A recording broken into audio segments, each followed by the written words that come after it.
死者身份已确认，太府寺少卿侯南。那就是普通的心蚕丝，死亡时间昨晚亥时，死因是窒息，被裹进白茧之前他还活着。多大仇啊！手法凶残不说，这还示众，太狠了也。太府寺负责国库金帛及古物的保管出纳，侯南身为少卿，难免树敌无数。要不我去查查，看看他有什么仇家。这种事啊，不如我们先去问问子苏。还可以从那白茧入手。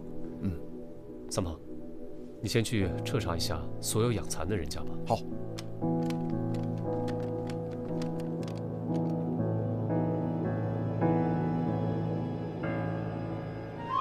你这是疯了是吧？我错了！错了值几个钱啊？给老娘站住！看我今天不弄死你！我让你站住，听见没有？啊！行啊你，老娘平时待你也不薄，你这是偷到老娘头上来了！哎，怎么能说偷呢？其实呢，我只是想早起帮你打扫一下房间，一想到你房间里面整整齐齐的样子，我就好激动啊！然后我就不小心一激动就打翻了你的这个盒子。我让你进我房间了吗？啊！无事献殷勤，非奸即盗。掌柜的，早上没人采买吗？没肉了，咱们买了呀，我亲自订的。哦，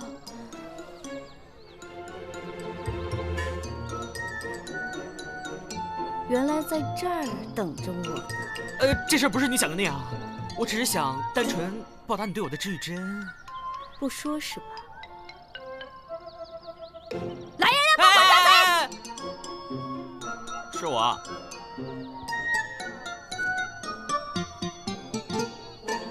店里全天的供应量，全被你一个人吃了？怎么可能？哪吃得下呀？我只是用那些肉炖了一锅肉汤，炖了整整一宿，再用那些肉汤下了面条，特别入味。早起就得这么吃，才对得起自己的勤劳。那肉呢？都熬成汤渣，我给倒了。不过锅子我刷得非常干净，你就不必夸我勤劳了。哎，大人别打脸，我靠脸吃饭的。等等，这些首饰我给你修。我这些首饰那都是金丝银线穿的，你能修啊？别说金丝银线了，就是水丝火线我也能修好。你说的？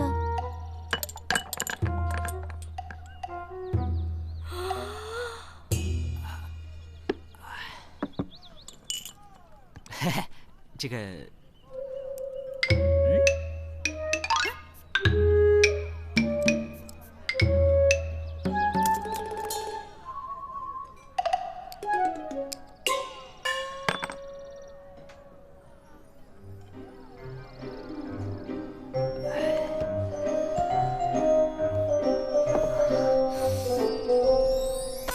不要啊！救命啊！杀人啦！救命啊！刀下留人！来的正好，快来救我！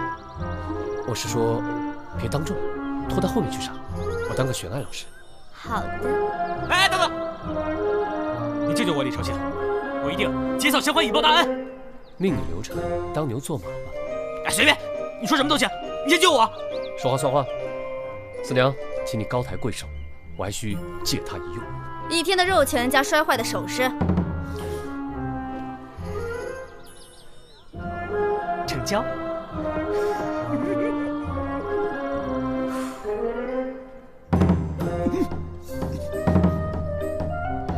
我好像听到了心碎的声音。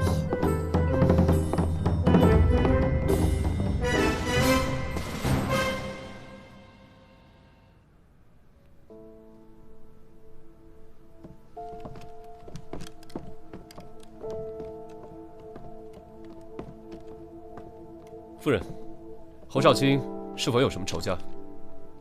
仇家？或是政敌？这些事，主人从不说与我听的。萨摩，你过来看。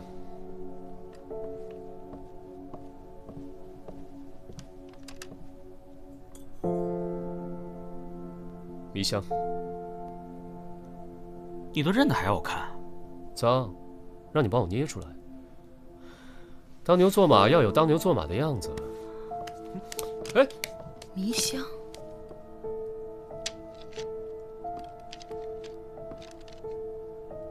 这香炉谁负责的？崔西，府里的大丫鬟。官人的意思是，她？不可能的。崔西在府上一直乖巧本分。她现在在何处？去，叫崔西过来。是。夫人是何时发现侯少卿失踪的？京城发现的。他昨晚彻夜未归，夫人没有察觉吗？我家主人操心政务，常在书房里过夜的。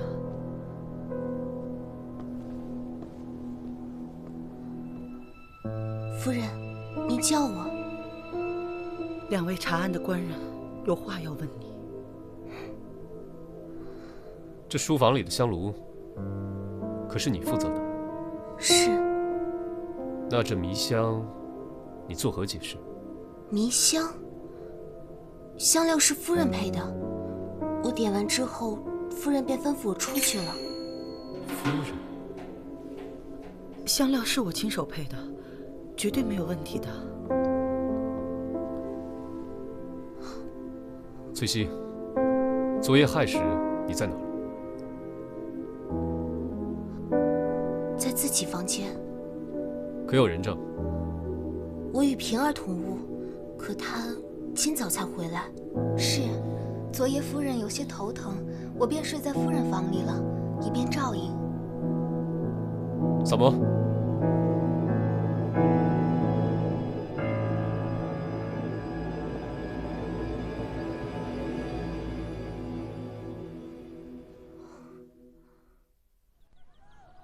那个丫头戴的就是这种簪子，比侯夫人的还贵。我让李治买了一只来给你看看。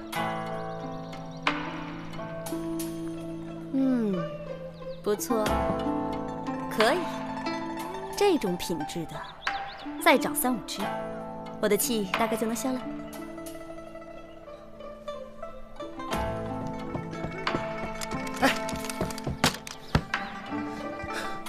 你们，怎么了？老大，你们知不知道，这个蚕啊，从卵长成茧需要多久哦1个月。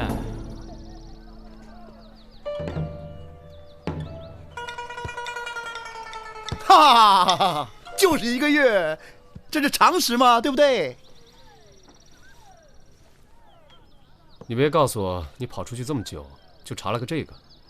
怎么可能啊！我跟你说，这个蚕的繁殖规律是从卵到茧需要1个月的时间哈，这没错啊，这没错啊，你知道的哈。然后呢，我呀查了整个长安城所有养蚕的大户，我还查了1个月前刚开始大量购置蚕卵的人家。你们猜怎么着？查到了。数量极其庞大，根本无从查找啊！你就没在这里头查到不对劲儿的人家？客官这边有谁？侯南自己家算吗？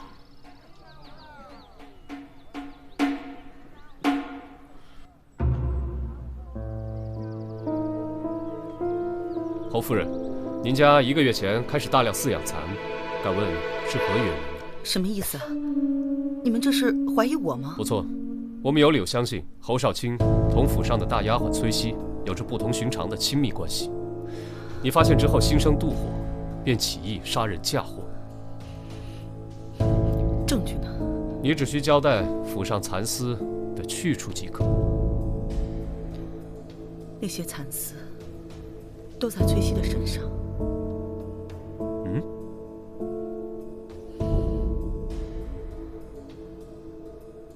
全府上下的人都可以给我作证。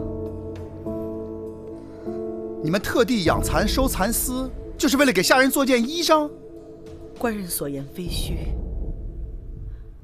崔西同我家主人的关系确实不同于一般的主仆，因为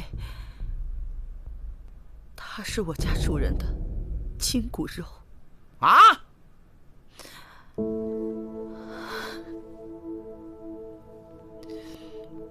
崔熙是我们主人的私生女，那已是我进侯府之前的事了。多年来，我同主人虽是间谍情深，但始终没有子女。侯郎对我没有半句指责，反而时时安慰我。在我得知主人有此一女后，便决意要帮侯郎把骨肉寻回。哪知这孩子今早已身陷烟花之地。夫人心善，将我赎了回来，我这才得以与父亲相认。可是你回来后，怎么变成了大丫鬟了？不应该是大小姐吗？我出身青楼，能待在父亲身边侍奉，已经很高兴。夫人也视我如己出，处处用心。从小不知自己生辰何时，直到前日父亲说与我听，我才知道的。这身衣裳是夫人赠我的生辰礼，制作剪裁，夫人都亲自过问。我以为自己终于能过上有爹娘疼爱的日子，可是我没想到。好了，好孩子，从今往后，娘疼你。夫人，不要再叫夫人了，叫我娘亲吧。娘亲，娘亲。打扰一下，你是何时进府的？大约2、3月前吧。那你之前在青楼的时候，可有什么相好的主顾？你说什么呢你？怎么啦？没事提人家伤心事儿干嘛呀？我跟你说没说过，我断案的时候不要打扰我。不打紧的，真心实意的想好没有？倒有个常来捧场的老叟，挺痴心的模样。可自打我进府后，我们也再没见过了。那这个有完没完？陈年往事跟这儿，哎呀！老叟是谁？好像是个大官来的，姓萧，叫萧生。对，就是他。太子詹事萧生，是。你可工于诗词，还是通晓音律？我从小研习，算是谋生的本事吧。你这是怎么看出来的？你俩之前认识？这位姑娘，我们老大肯定不认识。可是萧生萧战士是我们老大的启蒙老师。不，你是属狗的吗你？哎，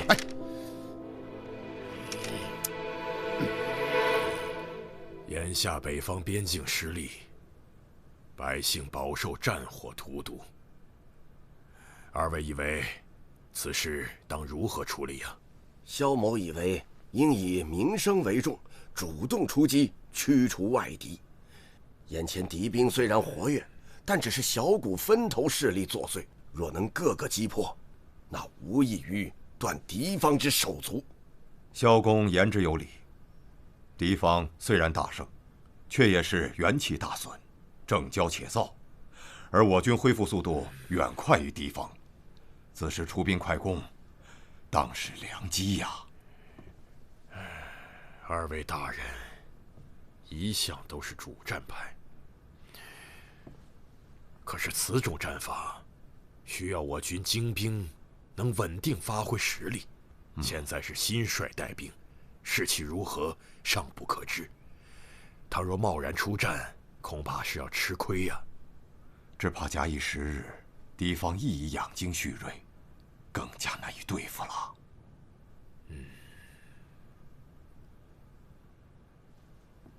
如此，明日议政时将此事禀告陛下，与各部共同商议。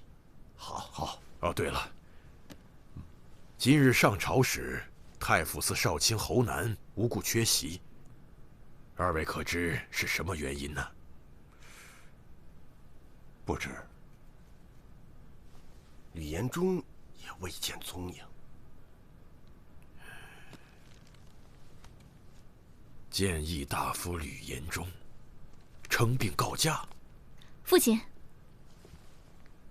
上官子苏见过萧詹事程仆夜。什么？我等先行告退。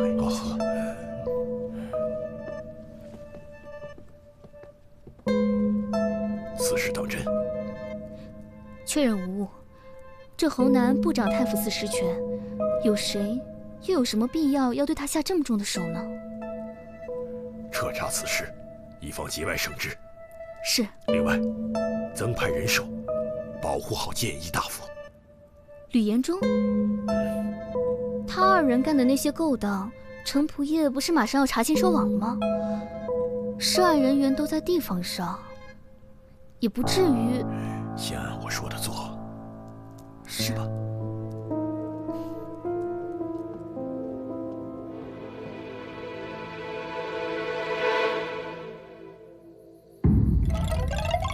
主人，主人，你死得好惨呐！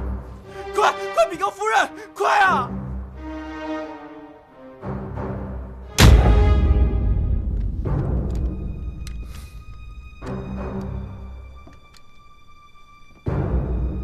！1天之内2位官员丧命，真有些蹊跷。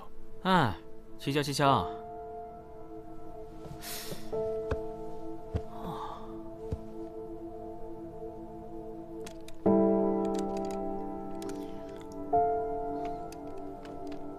你干嘛呢？我看这些蜡烛，剩这么多烛油，我拿回去熔一熔，能做出好多根新烛来。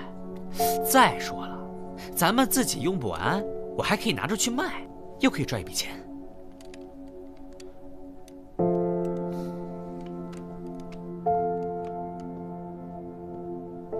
府上怎么这么多烛台？还有这么厚的蜡油，看来你们家挺费蜡的。啊，禀官人，我家主人视力不大好，白天倒是没什么，就是入了夜不行，晚上不多点些灯的话，一点都看不清楚。这吕延忠身居要职。啊，要职？谏议大夫正五品上，不算要职。哦，还以为他是个小官呢。啊？双爷说这吕大夫是感染某种寄生虫而亡。寄生虫这种东西嘛，吃了不干净的食物，沾了不干净的水，才有可能染来的。不是的，主人恐怕是被萤火虫给咬了。啊？萤火虫？哦，主人生病初期向我们提过，有一晚主人他刚睡下，就听见有人敲门，他去开门却不见人，回屋就被萤火虫给咬了。这萤火虫不咬人的吧？怎么了？这2起案子没准真有关联。怎么说？如果这个凶手是精通于蚊虫饲养之道的人，就可以通过人为操作，令这个受害者感染寄生虫。饲养蚊虫是有这样的人，不是操蛊，而是这些人研究蚊虫的习性，利用他们的本能引导他们。有研究精深者甚至可以催熟他们，比如说他们可以加快蚕的生长进程，令蚕卵7天内长成茧。你去找四娘，问问她听没听说过城里有这种人。怎么这么会指使人？那你呢？我回一趟大理寺，查查2个受害人之间到底有没有联系。萤火虫。客官慢走啊！子苏姑娘，喝杯茶压压惊。哎呀，都在呢。哎呀，你们真是不知道，那个谏议大夫吕延忠。子苏姑娘，我这刚说到吕延忠，我没说什么农毛区啊。算上你这次呢，他已经是第4遍听到别人跟他详细描述那个吕延忠的死亡惨状，听一遍呢就得上楼狂洗1遍澡。照这个架势，现在是不用听完就得上去洗了。哎呦，子苏姑娘，我不知道啊，我恭喜你啊，三胖，你已经成功的离紫苏姑娘越来越远了。信不信我一口鲜血喷你脸上？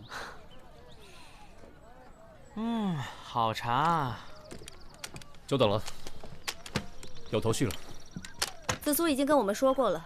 紫苏，他跟你们说什么了？紫苏说，有一个姓程的大官早就暗中调查侯南和吕元忠在地方联合售卖官职的事情。尚书左仆射程同。对，他还说，买官的人早就已经被刑部派人监视了。与此案相关的买官者都在地方上，基本可以肯定这2个案子与那些人没什么关系。三炮啊，你那边有什么消息吗？我去崔西崔姑娘原来的地方问过了，这个萧生萧战士确实常去捧场，而且到现在都是。什么意思？现在顶替崔西姑娘的呀，是一个家道中落的大户女子，她的才情比崔西姑娘可不知高了多少，很得萧战士欢喜。萧战士虽然年事已高，只是因为嗜爱诗词音律，所以对这些有学识的女子啊，他都是赏识怜爱。不过呢，都没有肌肤之亲。哎呀，哦对，这个崔西崔姑娘啊，她能够通过侯夫人跟她的父亲相认，好像暗中也是得到了萧战士的帮助。不过崔西本人并不知情。同我料想的差不多。说的那么好听啊，到头来还不是个见异思迁的老色鬼。用你评头论足吗？我让你问的是问了吗？问你话呢？哎，好了好了，问了，但是我确实不知道什么养虫的事。不要紧。你刚进门时说有头绪了，有什么新的进展吗？我们基本可以锁定嫌犯了。真的？在吕元忠患病期间，他们家有个小厮失踪了，而且这个人就是吕元忠看到萤火虫那晚的守夜小厮。那这么说，这个虫子就是他放的喽？他畏罪潜逃了？有可能。前段时间吕家人心惶惶，一直没人注意到少了个人。吕家的小厮，不是说是连环案件吗？那他跟侯南能有什么关系呢？暂时还不清楚。三炮，啊，你去把这个小厮给我查出来。紫苏姑娘，我再也不提吕元忠了啊！你再跟我去一趟吕家。凭什么？我不去。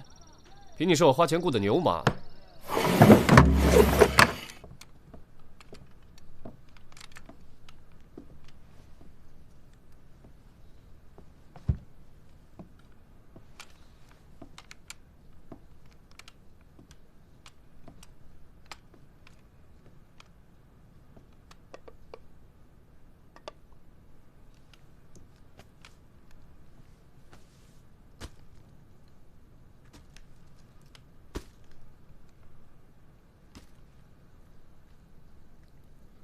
哎，三毛，你来看一下，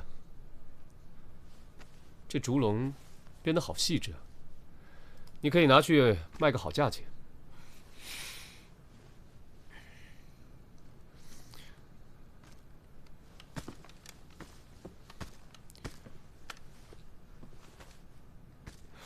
刚刚是我话说重了，驳了你的面子，抱歉。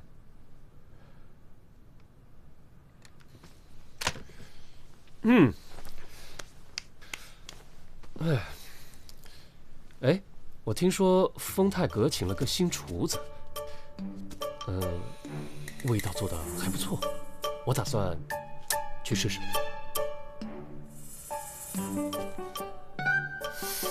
刚刚怎么好像听到有人跟我说话？说什么？是你吗？哎，你看，这个是养虫的器具吧？这个笼子不是你说了让我拿走卖的？我是说里面是蚊虫，不是萤火虫。所以呢？难道不是它？大概不是吧？你看这个房间里，要有的话也只有蛐蛐罐，哪有什么养蚕的痕迹吗？吕府的守夜小厮找到了，在哪儿？已经送到双燕那儿了。哈？找到的是他的尸体，在城南的大石桥下面发现的。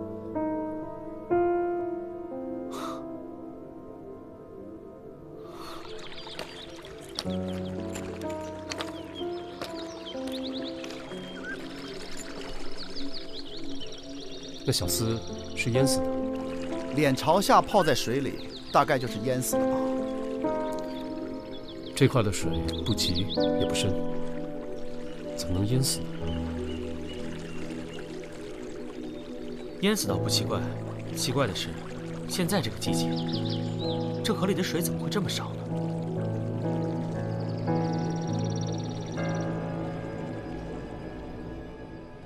闭眼，想象有一片天空，天空的下面有大地，大地的下面有尸体，尸体也没有什么不好的，入土为安，尸体都会化作小花、小草、蝴蝶。干什么呢？哦，你们来了，双叶来过，这会儿回去验尸了。怎么了？一惊一乍的。啊，小花、小草、小草。什么小花小草？重生的感觉。你说的说什么说？怎么的？你要是女的，你还比不上人家紫苏呢。四娘不是女的吗？双叶不是女的吗？你又说我什么呢？夸你呢，说你美，说你美若天仙。我不信。说上等会儿，五哥，闭上眼睛，感受。说吧。那吕延忠他家死的那个小厮，脑后有被人按压过的痕迹，似乎是挣扎所致。也就是说，他也是被谋杀的。那小厮有个瘸腿的妹妹，听说那小厮对他妹妹一直很好，自己在吕家卖命，省吃俭用的拿了月钱，全给妹妹。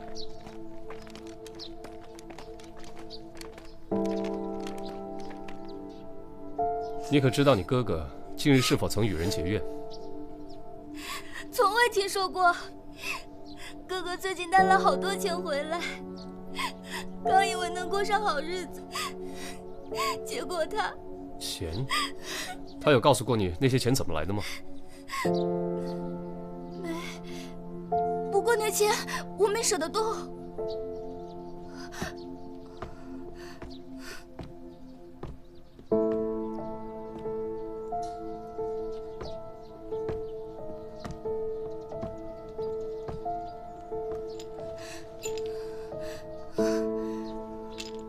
哎，这钱袋看着好眼熟啊！你看哪个钱袋不眼熟？全城百姓的钱袋大概都被你过一遍手了吧？你上次见他是什么时候？就是他拿之前回来的时候，大概6、7天前。那小厮背后还有个主谋，能花重金收买了他，那主谋一定是个有权有势的人了。恐怕这件事还是同买卖官职的案子摘不开。买官案的负责人是程同，去拜访他，或许有用。你不是要现在去吧？天上下着雨，我肚子还饿了，牛马还得请喂草料呢。程府离丰泰阁挺近的。丰泰阁？其实这饭呢，放晚点吃最好。马不吃夜草不肥嘛，对不对？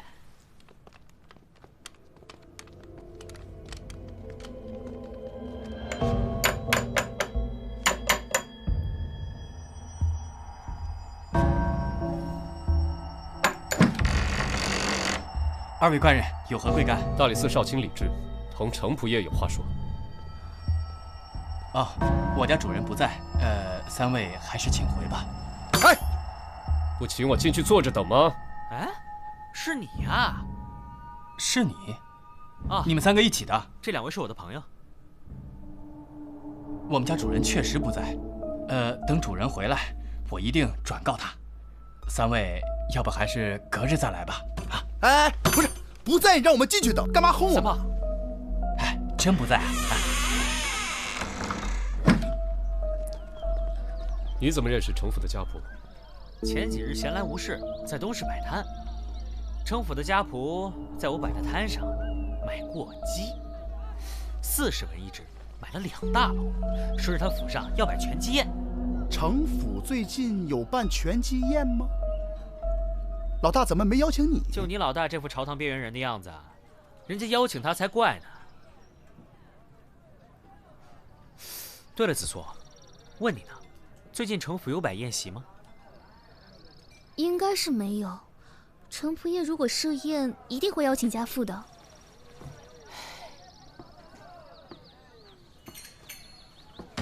那就很清楚了。现在案情已经大致可以确定了，凶手就是那个程鬼，你们可以去抓人了。程通可是朝廷重臣，这种事情没有十足的把握，可绝不能轻举妄动。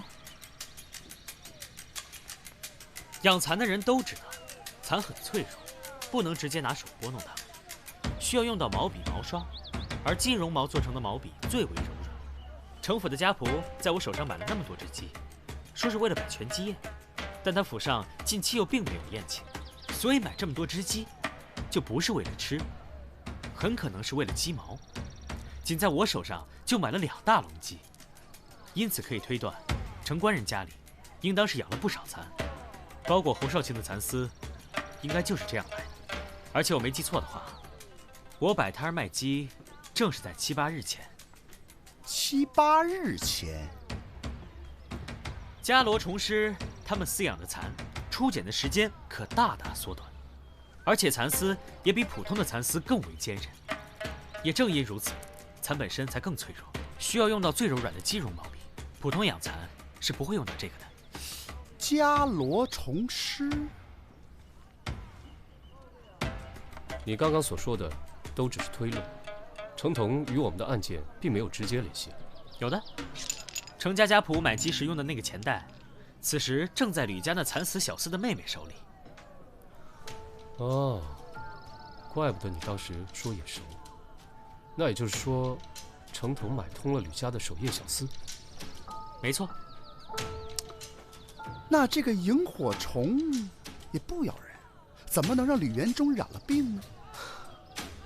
那根本不是萤火虫，而是蚊虫。蚊虫？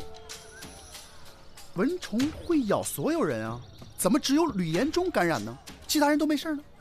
确实是守夜小厮，趁夜把带有病源的蚊虫投放到了吕延忠的房间，令吕延忠感染了寄生虫。至于要避免误伤他人，方法很简单。吕延忠有夜盲症，夜不能视，起身必要掌灯。程同利用这一点，给了小厮携带寄生虫且身上涂有类似磷粉的蚊虫，让他于夜半将蚊虫放入吕延忠的卧室内。待吕延忠被叮咬后，小厮敲门，吕延忠起夜查看，必会点灯，蚊虫自然向着光源而去。蚊虫身上的磷粉靠近热气就会自燃，带病蚊虫便不会给其他的人也造成威胁了。所以吕元忠当晚看到的并不是萤火虫，而是自然的杀人凶器。没错。作案的手法破解了，但是他到底有什么杀人动机呢？无非就是朝廷上的党派斗争嘛。可这3人在朝堂上不存在什么势力牵扯的问题。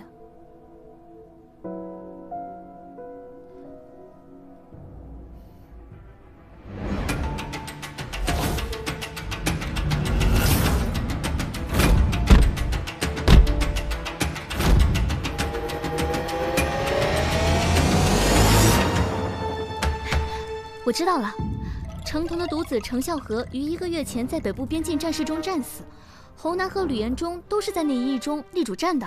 哦，他这么做是为儿子报仇？子硕，当时就这么2个人主战吗？还有一个人，萧生官人也是在那一役中立主战的，不过他平日与程同关系挺近，或许是这个程同才放过了他。不好说。你们最好还是去萧家查看一下才好。我们分头行动，萨摩3炮和紫苏去找萧战士，我先去城府捉拿程同，一会儿跟你们会合。好。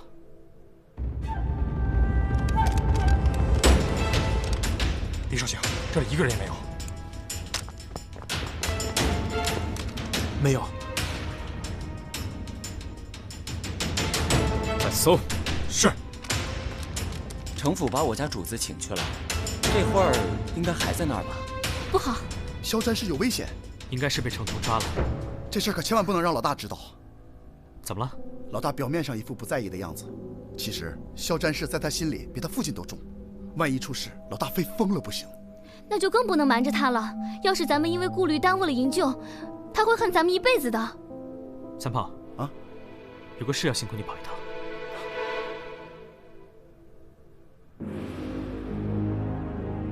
程仆夜，侯南吕延忠结党营私、买卖官职一事，你都查清了？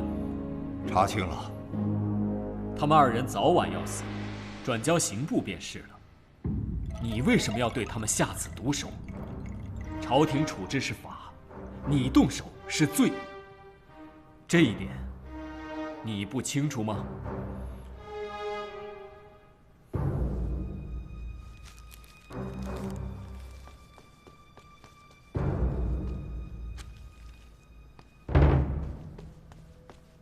这是犬子赴战场前留下的诀别家书，其中详述了正确的作战方略，也写进了他赴死前的不甘。在原本可以不死的情况下，因不懂战略的文官贪功，不得不舍命冒进。他心中该是怎样的滋味啊！拿到这封家书的时候，臣甚至不敢想象他赴死时的恐惧。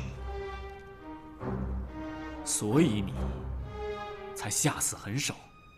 是，臣之所以选择这样的方式谋杀他们，不过是想让他们也尝尝那种明知要死却无力回天，只能等着死亡一点点逼近的恐惧。你既然心中有恨，为何现在在边防事务上仍是立主战呢？以当前的形势，立主战的方略是正确的，况且这也是犬子的遗愿。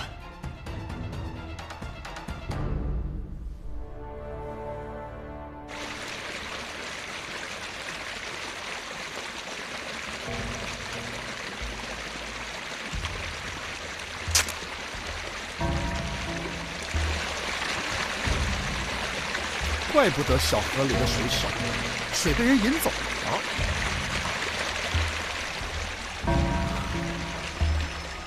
朕已留不得你，但怜你爱子心切，况侯吕二人原就难逃死罪，朕可许你自选一条去路，说辞体面，日后也将善待你的宗族家事。臣领旨谢恩，请赐鸩酒一杯。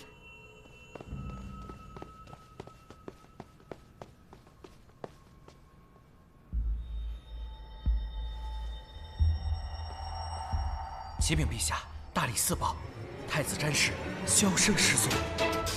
什么？你往日挚友也不放过吗？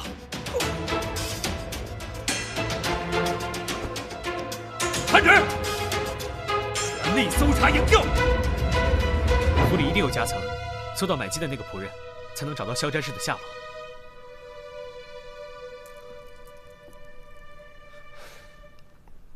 都站在原地，不要动。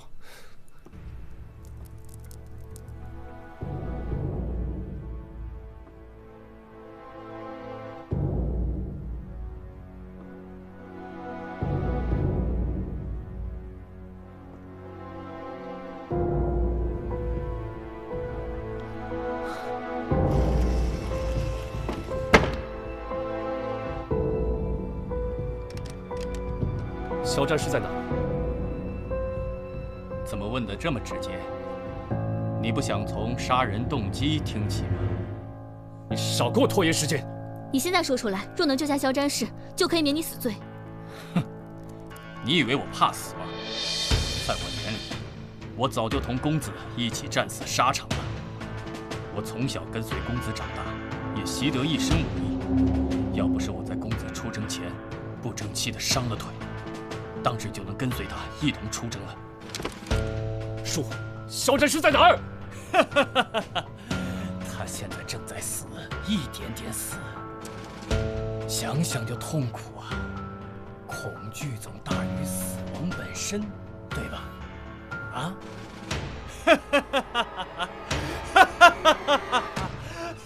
你们是不是打算把萧战士淹死？你怎么知道的？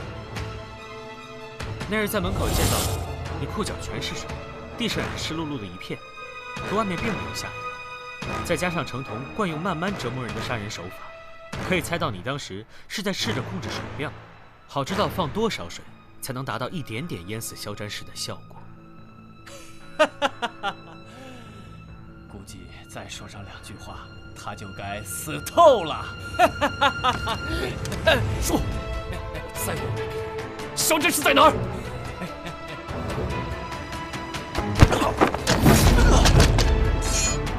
他在哪儿？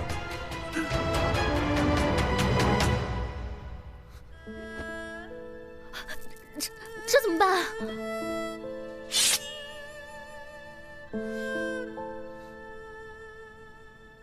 咱们进到这个密室以来，仆人一直坐在这里。他为什么要坐在这里？他为什么要坐在这里？蒲团底下。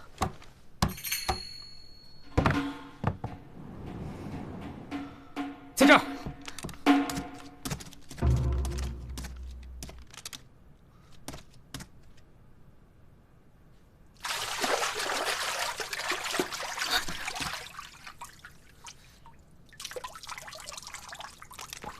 夫子，夫子，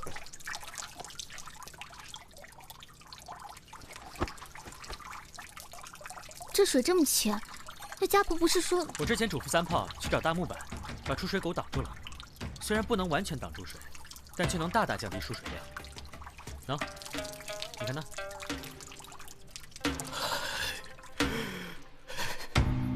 今儿菜不错吧？这可是专门给你们庆功的呀！蜜汁烧鸡。你这又是怎么了？能把那个鸡拿走吗？我现在看什么睫毛、蚕啊、蚊虫啊，我就浑身发冷。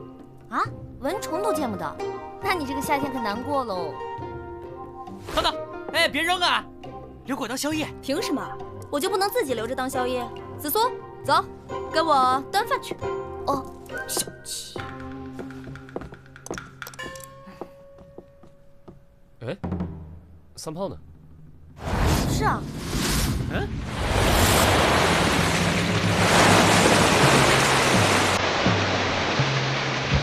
你们到底在干嘛？